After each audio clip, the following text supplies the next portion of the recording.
ये जो ताजमहल है, ये मुसलमानों की पहचान है या मोहब्बत की अलामत है? ये दरअसल मोहब्बत की अलामत है और हिंदुस्तान की छाती पे जड़ा हुआ एक ऐसा नगीना है जिस पे पूरे मुल्क को फ़ख्र करना चाहिए, फ़ख्र करता है मुल्क। इमरान प्रतापगढ़ी से ये पूछूं कि भारत के मुसलमान से या किसी भी मुसलमान से बाकी लोग डरते क्यों हैं? अब मैं तो बहुत सीधा साधा सा हूँ, मुझसे तो आपको डर नहीं लग रहा। मोहब्बत कौन करता है, सियासत कौन करता है, मुझे मालूम है मेरी हिफाजत कौन करता है, और हम ही ने लाज रखी है बुजुर्गों की यहाँ, वरना सभी टुकड़ों पे पलते हैं, बगावत कौन करता है। अस्सलाम वालेकुम, अबरार कुरैशी अपने नए गोरख धंधा के साथ और अपने नए मेहमान और ऐसे ख़ास मेहमान जो कि मेरे पड़ोसी मुल्क भारत से तशरीफ़ लाए, बरतानिया में हमारे मेहमान बने। दुनिया इनको जानती है, जिस शख्स को उर्दू और हिंदी आती है उस हर शख्स ने यकीनन जो शायरी से लगाव रखता है, इस नौजवान की उन्होंने सुरीली आवाज़ सुनी होगी। वो कश्मीरी जो जुल्म और बर्बरियत का शिकार हैं, उनकी आवाज़ बनने वाला दौरे हाज़िर का शायर के अंदाज़ में मोहम्मद बिन कासिम कहूँ या भारत का हबीब जालिब कहूँ, इनका नाम इमरान प्रतापगढ़ी। भारत से ये बरतानिया तशरीफ़ लाए। हाँ मैं कश्मीर हूँ, ये वो जुमला है जिसको माएँ बच्चे बूढ़े जब सुनते हैं तो उस सुरीली आवाज़ को भूल जाते हैं, लेकिन उन अल्फाज के ऊपर उनकी आंखों से आंसू झलकते हैं। मैं ज़ाती तौर पे इन जैसे नौजवानों का जो ये शायराना अंदाज़ रखते हैं, मैं इनका मदाह भी हूँ। आज के दौर में जहाँ पे मैं अक्सर कहता हूँ कि जुल्म के ख़िलाफ़ खड़ा होने के लिए अल्लाह ताला कुरान पाक में कहता है और नबी करीम सल्लल्लाहु अलैहि वसल्लम ने कहा कि जब कहीं जुल्म देखो तो हाथ से उसके ख़िलाफ़ काम करने की, उसको रोकने की कोशिश करो। इस शख्स ने ज़ुबान का इस्तेमाल किया, कलम का इस्तेमाल किया और माशरे के अंदर और मुल्कों के अंदर पाए जाने वाली ख़राबियाँ, चाहे वो माजी में हों, हाल में हों या मुस्तकबिल के हवाले से, उनकी बेहतरीन मंजरकुशी की। और मुझे उम्मीद है कि आज मैं जब इनसे बात करूंगा तो आपको एक नया इमरान प्रतापगढ़ी, मुसलमानों का सफ़ीर पूरी दुनिया के लिए आपको ये मिलेगा। और देखते हैं कि इनसे गपशप करके आप लोगों को इनकी ज़ात के बारे में क्या इल्म होता है। इमरान साहब अस्सलाम वालेकुम। वालेकुम अस्सलाम। बहुत शुक्रिया आपके वक्त का। नहीं, शुक्रिया, हमें भी बहुत अच्छा लग रहा है आपसे बातचीत करके। इंशाल्लाह और मज़ा आएगा, तमाम नए चाहने वालों से मुलाकात का एक सबब बनेगा ये प्रोग्राम। किसी चीज़ को जब हम YouTube पे देखते हैं, सोशल मीडिया पे देखते हैं और जब सामने बैठी हो तो उसका मज़ा ही दुबाला हो जाता है। तो मैं एक्साइटेड था कि आप जैसे शख्स का इंटरव्यू करूं और जितने आपके अल्फाज अच्छे, उससे अच्छा आपका आला अखलाक है, और ये वो अखलाक है जिसकी वजह से दीन इस्लाम की तबलीग होती है। नहीं, ये आपकी मोहब्बत और आपका अखलाक ही है कि आज हम लोग दिन भर सफ़र में थे और शाम में ये हुआ कि नहीं, आपसे बात करनी है तो करनी है, तो सहल साहब मुझे लेके हाजिर हो गए और इंशाल्लाह एक अच्छी बातचीत होगी ज़रूर। सबसे पहली बात ये बताइए कि इमरान प्रतापगढ़ी का तारफ़ क्या है? बस इमरान प्रतापगढ़ी एक आम सा हिंदुस्तान का लड़का है जो खुली आँखों से सुख दुख, माशरे में होने वाली जो दुश्वारियाँ हैं उनको देखता है, झेलता है और फिर उसे अपने लफ्ज़ों में ढाल करके दुनिया के सामने, दुनिया के कानों को लौटा देता है। बस इमरान प्रतापगढ़ी इतना ही है। बात आगे पूछनी थी, लेकिन यहीं पे दिल करता है कि आपसे पूछ लिया जाए, वो पहला जुल्म कौन सा था जिसको देखा और उसके ऊपर शायरी का आगाज़ किया? दरअसल जिस समय मैं ग्रेजुएशन कर रहा था इलाहाबाद यूनिवर्सिटी से, मैं हिंदी लिटरेचर का स्टूडेंट रहा हूँ। ठीक।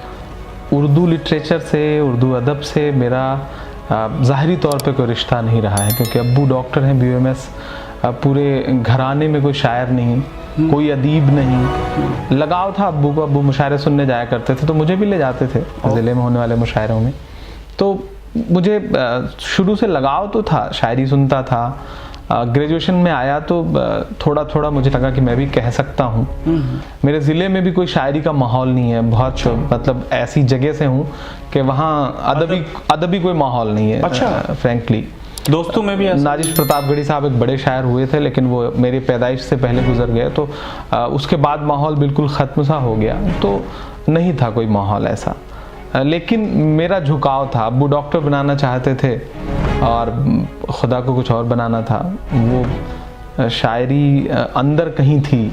ग्रेजुएशन में आते आते वो थोड़ी थोड़ी निकलनी शुरू हुई। वो दौर था जब मदरसे बहुत टारगेट किए जा रहे थे हिंदुस्तान में, मीडिया के ज़रिए, सिस्टम के ज़रिए। मुझे लगा कि सिर्फ लफ्ज़ों को बरत देना, जुल्फ़ आंचल लबो रुखसार पे अशार कह देना ही शायरी नहीं है। मुझे लगा कि नहीं, जुल्म अगर हो रहा है तो उसके ख़िलाफ़ आवाज़ उठाई जाए और इस प्लेटफॉर्म का इस्तेमाल किया जाए। वो लम्हा बताएं जिस वक्त आपने महा में कश्मीर हूँ ये सोचा कि इसके ऊपर भी बोलना चाहिए। मैं दरअसल जो भी प्रोग्रेसिव लोग रहे हमारे मुल्क में, मैं उनको बहुत पढ़ता रहा हूँ। अच्छा। तो कश्मीर एक ऐसा इशू है जो हिंदुस्तान की फ़ज़ाओं में सियासी वक्त में भी, इलेक्शंस के वक्त में भी एक बड़ा मुद्दा हुआ करता है। अच्छा। कश्मीर के नाम पे वोट मांगे जाते हैं, कश्मीर के नाम पे नेशनलिज्म दिखाया जाता है, बहुत कुछ होता है कश्मीर के नाम पे। तो मैं भी सुना करता था, पढ़ा करता था। फिर मुझे लगा एक ऐसा मुद्दा है कि इस पर इसकी सही तस्वीर दुनिया के सामने रखी जानी चाहिए। मेरी पैदाइश से पहले हिंदुस्तान का बंटवारा हुआ और पाकिस्तान अलग मुल्क बन गया। उससे कबल मुझे ये बताएं कि पाकिस्तान के और भारत के मुसलमान में फ़र्क क्या लगता है आपको? देखिए, बहुत ज़्यादा फ़र्क नहीं है।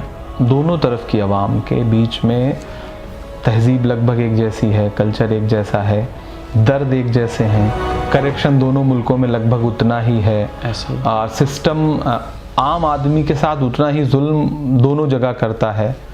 सियासत और सियासी रहनुमा आवाम के साथ दोनों जगह लगभग बराबर तरीके से ही खेलते हैं। तो कोई बहुत फ़र्क नहीं है। कोई फ़र्क नहीं, बीच में सरहद आ गई है, ये फ़र्क है। ये फ़र्क है। लेकिन शायरों के लिए कोई सरहद नहीं होती। मैं वही हिम्मत तो दिखा रहा हूँ।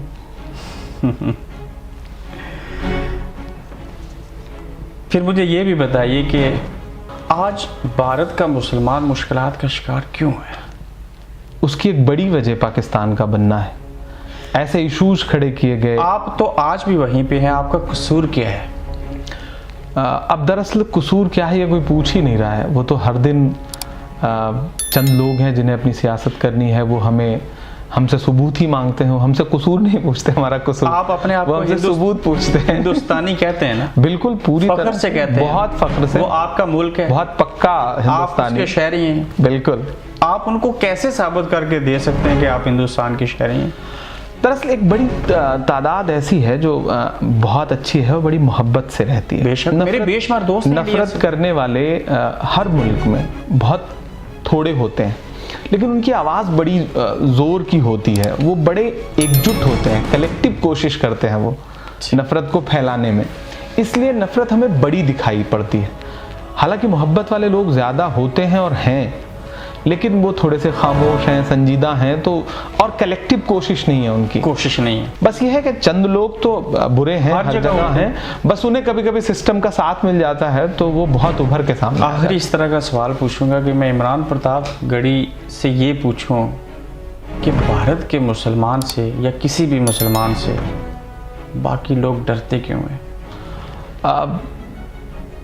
मैं तो बहुत सीधा साधा सा हूँ, मुझसे तो आपको डर नहीं लग रहा है ना? मैं इज्तिमाई बात कर रहा हूँ। मेरे जैसे ही हैं ज़्यादातर लोग। आज आप अपने ही मुसलमान भाइयों को जज्बा देना चाहते हैं, सोसाइटी को बदलना चाहते हैं।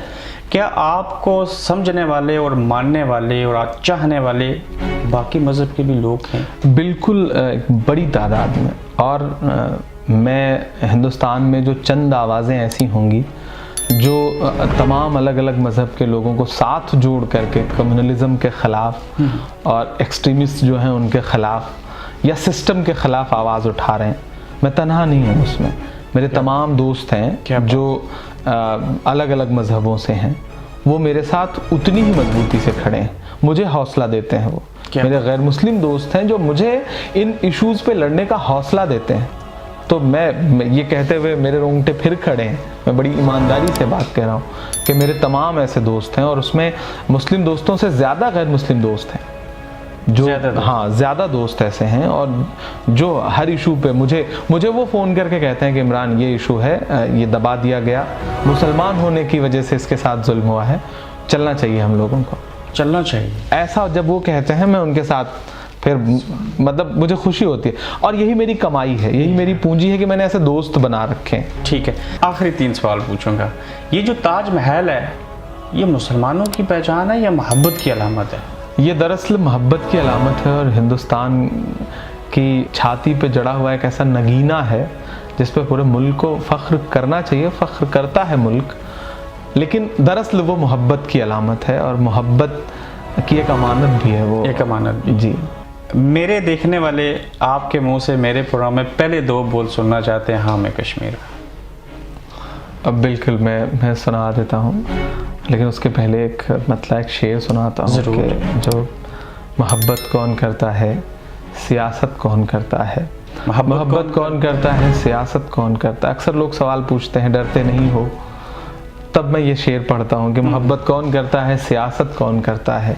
मुझे मालूम है मेरी हिफाजत कौन करता है, और हम ही ने लाज रखी है बुजुर्गों की यहाँ, वरना सभी टुकड़ों पे पलते हैं बगावत कौन करता है। वाह। कश्मीर की नज़्म के लिए आप हुक्म दे रहे हैं, मैं उसका बस उसकी शुरुआत का एक बंद सुना देता हूँ कि तरन्नुम में सुना दूँ। तरन्नुम में तो मज़ा ही हो रहा है। ना बुजुर्गों के ख्वाबों की ताबीर हूँ, ना बुजुर्गों के ख्वाबों की ताबीर हूँ, ना मैं जन्नत सी अब कोई तस्वीर हूँ। जिसको मिल कर के सदियों से लूटा गया, मैं वो उजड़ी हुई एक जागीर हूँ। हाँ मैं कश्मीर हूँ, हाँ मैं कश्मीर हूँ, हाँ मैं कश्मीर हूँ, हाँ मैं कश्मीर हूँ। सुभान अल्लाह। मुझे उम्मीद है कि जब कश्मीरियों की कोई ख्वाहिश पूरी होगी तब भी आप एक नज़म लिखेंगे। इंशाल्लाह ज़रूर। हम दुआ करते हैं कि अल्लाह जल्दी से जल्दी हालात साजगार करे और कश्मीरियत के हक़ में, कश्मीरियों के हक़ में अच्छा फ़ैसला हो, उन्हें एक आसान ज़िंदगी, एक आम ज़िंदगी नसीब हो जो वो शायद 70 सालों से नहीं जी पा रहे। बहुत शुक्रिया आपके काम। Thank you so much.